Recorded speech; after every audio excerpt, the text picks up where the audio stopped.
Good morning students. ఈరోజు మనం రాజా రామ్మోహన్ రాయ్ గురించి తెలుసుకుందాం.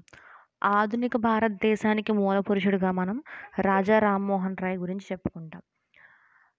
ఈయన గురించి మనం ప్రత్యేకంగా తెలుసుకునేది ఏంటంటే సాంస్కృతిక పునర్జీవనంలో భాగంగా ఈయన అనేక రకాలైనటువంటి సాంఘిక కార్యక్రమాలు నిర్వహించారు. అందులో భాగంగా మనం ముఖ్యంగా చెప్పుకునేది ఏంటంటే సతీసహగమన నిషేధ చట్టం. ఆ కాలంలో ఉండేటువంటి ఒక దురాచారాన్ని పూర్తిగా రూపుమాపడానికి ప్రయత్నం చేసినటువంటి ఒక మహా వ్యక్తి, ఒక గొప్ప వ్యక్తిగా మనం రాజా రామ్మోహన్ రాయ్ గురించి చెప్పుకుంటాం. అయితే రాజా రామ్మోహన్ రాయ్ ఆధునిక భారతదేశ పునర్జీవనానికి ముఖపురుషుడు. అలాగే ఆయన ఎప్పుడు జన్మించారని చూసుకుంటే 1772లో బెంగాల్ రాష్ట్రంలోని రాధానగర్లో ఒక సంపన్న బ్రాహ్మణ కుటుంబంలో జన్మించాడు.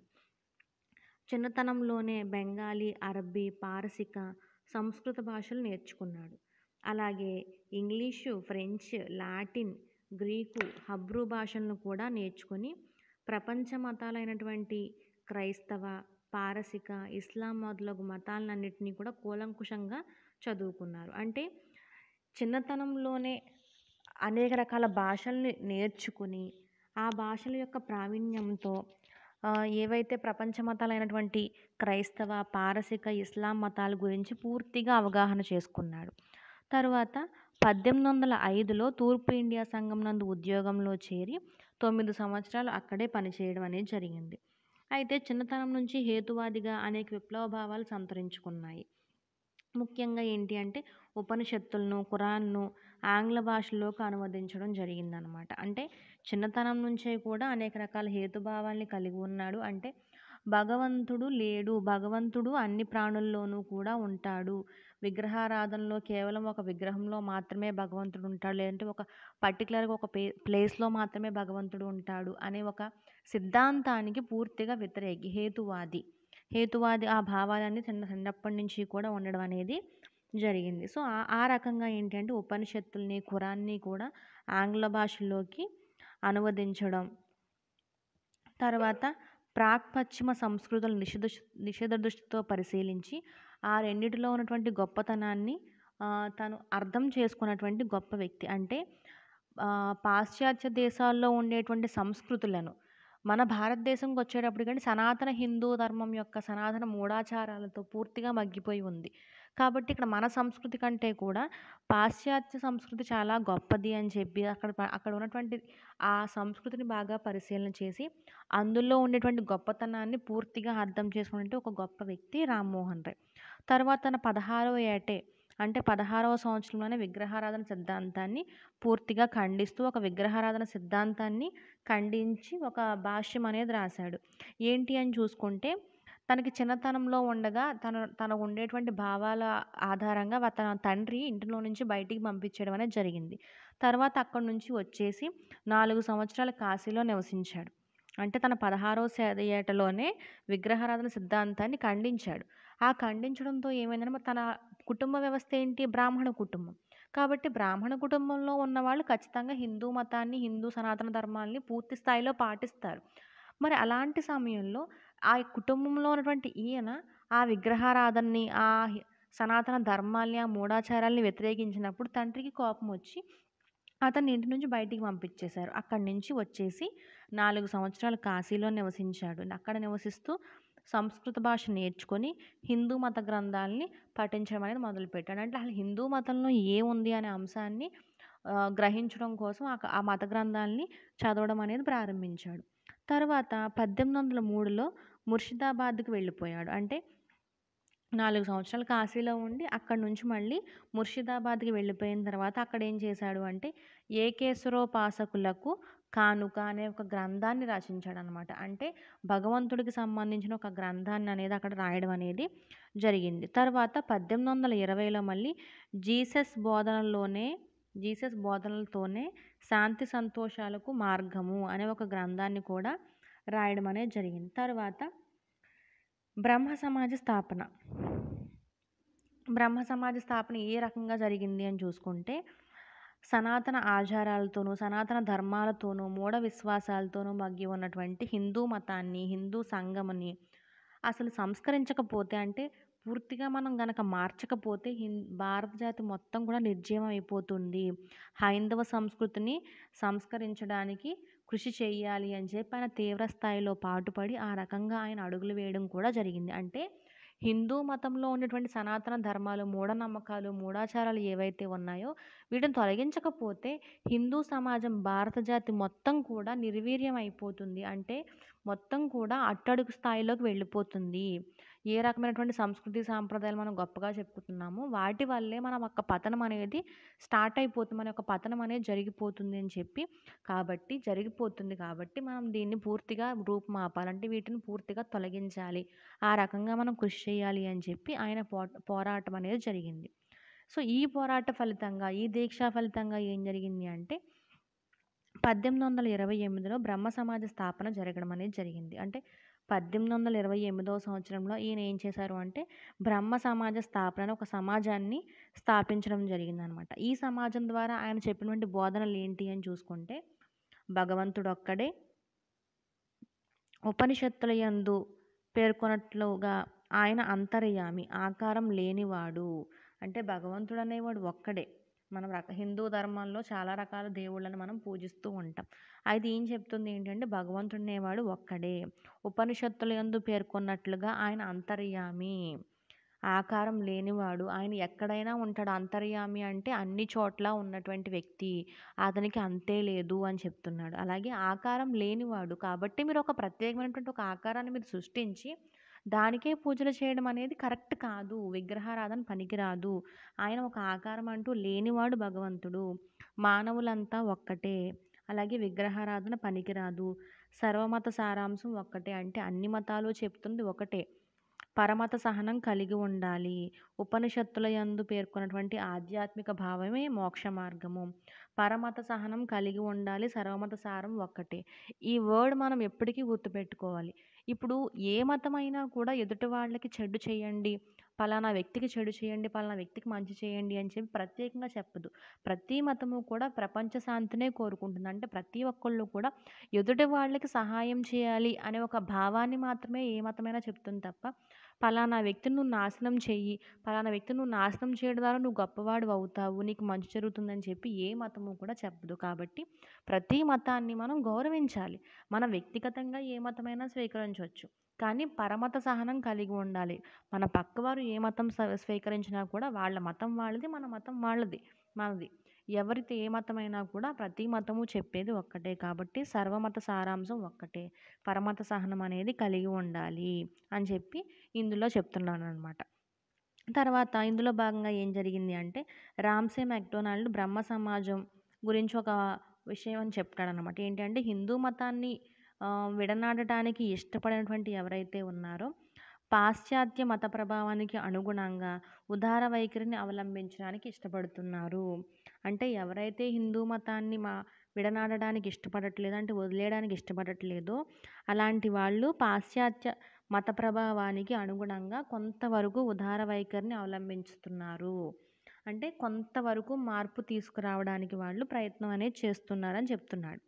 తర్వాత రామ్మోహన్ రాయ్ మరణానంతరం ఏం జరిగింది అంటే ఈ బ్రహ్మ సమాజం అనేది దేవేంద్రనాథ్ ఠాగూర్, కేశవ్ చంద్ర సేన్ వీళ్ళ చేతుల్లో కానీ వెళ్ళడం అనేది జరిగింది. అంటే రామ్మోహన్ రాయ్ మరణం తర్వాత దేవేంద్రనాథ్ ఠాగూర్, కేశవ్ చంద్ర సేన్లు బ్రహ్మ సమాజ కార్యక్రమాలు అనేవి వాళ్ళు నిర్వహించడం జరుగుతుంది. తర్వాత ఈయన హయాంలో అంటే ఈయన ఏంటి ఏ రకంగా సాంఘిక సంస్కరణలు చేశారు, సాంస్కృతిక పునరుజ్జీవనంలో భాగంగా ఏ రకమైనటువంటి సాంఘిక సంస్కర్తగా పనిచేశారని చూసుకుంటే 1811లో తన సోదరుడు అయినటువంటి జగన్మోహన్ రాయ్ మరణించినప్పుడు తన వదిన గారు బలవంతంగా సతీ సహగమనం చేయడం అనేది ఈయన ప్రత్యక్షంగా చూశారు. అంటే అతని సోదరుడు ఎవరైతే ఉన్నారో జగన్మోహన్ రాయ్ చనిపోయినప్పుడు అతని భార్య అంటే వదిన గారు ఎవరైతే ఉన్నారో ఆవిడ ఆ మంటల్లోకి, ఆ చితి మంటల్లోకి వెళ్ళిపోయి ఆవిడ కూడా అక్కడ దహనం అయిపోవడం అనేది జరిగింది. అంటే ఆయన అయితే చనిపోయే ఇక్కడ దహనం చేయబడ్డారు. కానీ ఈవిడ ఏంటంటే భర్త చనిపోయిన తర్వాత వెంటనే ఈవిడ కూడా ఆ మంటల్లోకి వెళ్ళిపోయి ఈవిడ కూడా అక్కడ దహనం అయిపోవడం అనేది ఈయన ప్రత్యక్షంగా చూశారు. ఇదేంటి భర్త పోయినంత మాత్రాన భార్య కూడా పోవాల్సిందేనా? ఆవిడ ఆరోగ్యవంతురాలు. ఇలా పోవడం ఏంటి? ఇది హిందూ మతంలో ఉన్నటువంటి చాలా దురాచారం ఇది. కాబట్టి అప్పటి నుంచి కూడా ఈయన ఏం చేశారంటే ఆ సతీ సహగమనం ఏదైతే ఉందో దాన్ని పూర్తిగా రూపుమాపాలి అని చెప్పి కంకణం కట్టుకొని అప్పటి నుంచి కూడా పత్రికల ద్వారా, వేదికల ద్వారా దాని నిర్మూలనకు తీవ్ర స్థాయిలో ప్రచారం చేయడం, కృషి చేయడం అనేది జరిగింది. ఈ కృషి ఫలితంగా మళ్ళీ ఏం జరిగింది అంటే 1829లో ప్రవేశపెట్టినటువంటి సతీ సహగమన నిషేధ చట్టం. దీన్ని ఎవరు తీసుకొచ్చారు అంటే విలియం బెంటిక్ తీసుకురావడం అనేది జరిగింది. అంటే ఈయన చేసినటువంటి ప్రచారం కారణంగా 1829లో విలియం బెంటిక్ సతీ సహగమన నిషేధ చట్టాన్ని తీసుకురావడం జరిగింది. ఈ చట్టాన్ని రద్దు చేయమని చెప్పి అప్పట్లో ఉన్నటువంటి సనాతన హిందువులు ఎవరైతే ఉన్నారో వాళ్ళు ఇంగ్లాండ్లో ఉన్నటువంటి ప్రివీ కౌన్సిల్ దగ్గరికి వెళ్ళి అక్కడ అభ్యర్థించారు. ఏమని అంటే ఈ చట్టాన్ని మీరు పూర్తిగా రద్దు చేసేయండి అని చెప్పినప్పుడు రామ్మోహన్ రాయ్ ఏం చేశారంటే దానికి ఆపోజిట్లో వాదిస్తూ అది ఎలా న్యాయసమ్మతం అవుతుంది అంటే సతీ సహగమనం పాటించడం వల్ల వచ్చే ఏం తప్పేంటి, దీన్ని నిషేధిస్తే వచ్చేటువంటి ప్రయోజనాలు ఏంటి, ఏది మంచి ఏది చెడు అని చెప్పి న్యాయబద్ధంగా ఆయన వివరించి ఆ వివరణలో ఈయన నెగ్గడం కూడా జరిగిందనమాట. అలాగే స్త్రీ జనోద్ధరణకి, కుల వ్యవస్థ నిర్మూలనకు, బాల్య వివాహాల నిషేధానికి ఈయన తీవ్రంగా కృషి చేయడం అనేది జరిగింది. తర్వాత సారస్వతవేత్త. భారతదేశ పురోగతికి ఆంగ్ల విద్యా విధానం చాలా అవసరమని, అది గనక లేకపోతే భారతదేశం మిగిలిన దేశాల కంటే కూడా పూర్తిగా వెనకబడిపోతుంది అని చెప్పి ఈయన భావించారు. అంటే భారతదేశం అభివృద్ధి చెందాలి అంటే ఆంగ్ల విద్య అనేది మనకు కంపల్సరీ కావాలి అని చెప్పి ఈయన భావించడం జరిగింది. ఆ భావనతో ఈయన ఏం చేశారంటే భారతీయులకు పాశ్చాత్య శాస్త్రీయ విజ్ఞానం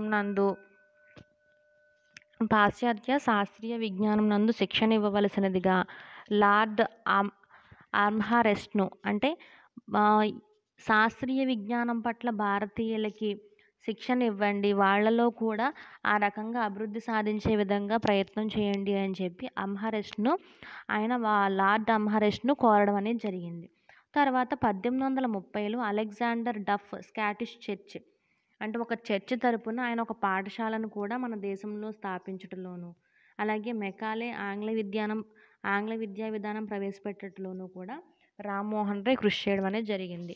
అంటే 1830లో మనకి అలెగ్జాండర్ డఫ్ స్కాటిష్ చర్చ్, ఆ చర్చి ఆధ్వర్యంలో మన దేశంలో ఒక పాఠశాల పెట్టడానికి, అలాగే లార్డ్ మెకాలే మన దేశంలో ఆంగ్ల విద్యా విధానం ప్రవేశపెట్టడానికి కూడా రాజా రామ్మోహన్ రాయ్ చేసినట్టు ఒక కృషి మనం చెప్పుకోవచ్చు.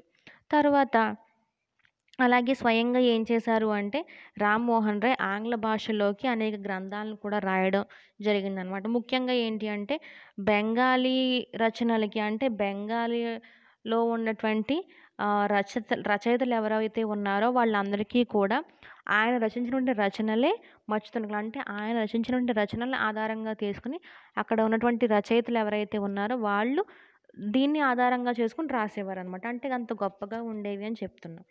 తర్వాత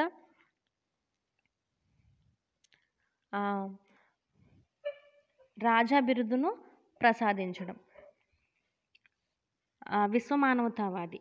విశ్వమానవ కుటుంబంలో చాలా శాఖలు, చాలా భిన్న జాతులు ఇవన్నీ ఉన్నాయి. కానీ వీళ్ళందరూ కూడా భారతదేశంలో భాగస్వాములే. భారతదేశం అంటే విశ్వమానవ సౌభ్రతత్వం కోసం పోరాటం చేశారు. విశ్వమానవతావాది అంటే ప్రపంచం అంతా కూడా ఒకే భూభాగంలో ఉంది. వీళ్ళందరూ కూడా వీళ్ళ యొక్క సమస్యల్ని శాంతియుతంగా పరిష్కారం చేసుకోవడం కోసం ఎప్పుడైనా సమావేశం అవుతారు. ప్రపంచంలో చాలా శాఖలు, చాలా జాతులు ఇవన్నీ ఉన్నాయి. కానీ వాళ్ళందరూ కూడా వాళ్ళ యొక్క విభేదాలను శాంతియుతంగా పరిష్కారం చేసుకోవడం కోసం ఎప్పుడైనా సమావేశం అవుతారు అని చెప్పి విశ్వసించినటువంటి మానవతావాది రామ్మోహన్ రాయ్. ఈ భావంతో ఆయన ఏం చేశారు అంటే 1831లో ఫ్రెంచ్ విదేశాంగ మంత్రికి ఒక లేఖ రాశారు. ఆ లేఖలో ఏముంది అంటే మానవాళి అంతా కూడా ఒకే ఒక పెద్ద కుటుంబం, అసంఖ్యాక దేశాలు, తెగలు కేవలం ఆ కుటుంబం యొక్క శాఖలే. అంటే ప్రపంచం అంతా కూడా ఒకే కుటుంబం. ఏవైతే దేశాలు ఉన్నాయో, ఏవైతే తెగలు ఉన్నాయో అన్నీ కూడా కుటుంబానికి సంబంధించినటువంటి శాఖలే.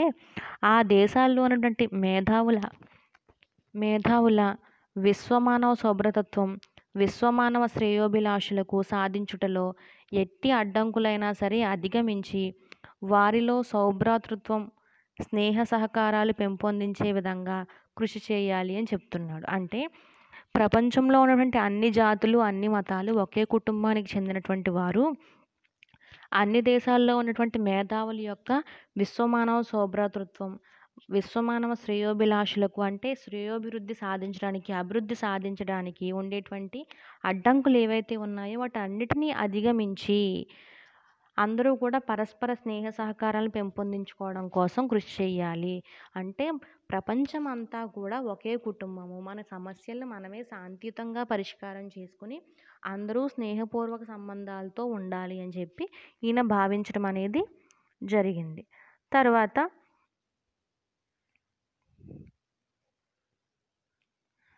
పత్రికా స్వాతంత్ర కాంక్షాపరుడు. ఈయన పత్రికా స్వాతంత్రం కోసం కూడా ఎక్కువ పోరాటం అనేది చేయడం జరిగింది. అందులో భాగంగా ఏంటి అంటే సంవాద కౌముది అనే బెంగాలీ వారపత్రికను స్థాపించి బ్రిటిష్ వారి యొక్క చర్యలు ఏవైతే ఉన్నాయో వాటిని కఠిన చర్యలను ప్రజల దృష్టికి తీసుకువెళ్ళి ప్రజలను చైతన్యవంతులను చేయడం అనేది జరిగింది. సంవాద కౌముది అనే పత్రిక ద్వారా బెంగాలీ వారపత్రిక ద్వారా బ్రిటిష్ వారు చేసినటువంటి ఏవైతే దురాచారాలు దుశ్చర్యలు ఏవైతే ఉన్నాయో వాటిని పూర్తిగా ప్రజల్లోకి తీసుకువెళ్ళి ప్రజలను చైతన్యవంతులను చేయడం అనేది ఎక్కువగా జరిగింది. అలాగే మేరట్ ఉల్ అక్బర్ అనే ఒక పారసిక పత్రికను కూడా ఆయన స్థాపించడం అనేది జరిగింది. తర్వాత రాజా బిరుదును ధరించడం.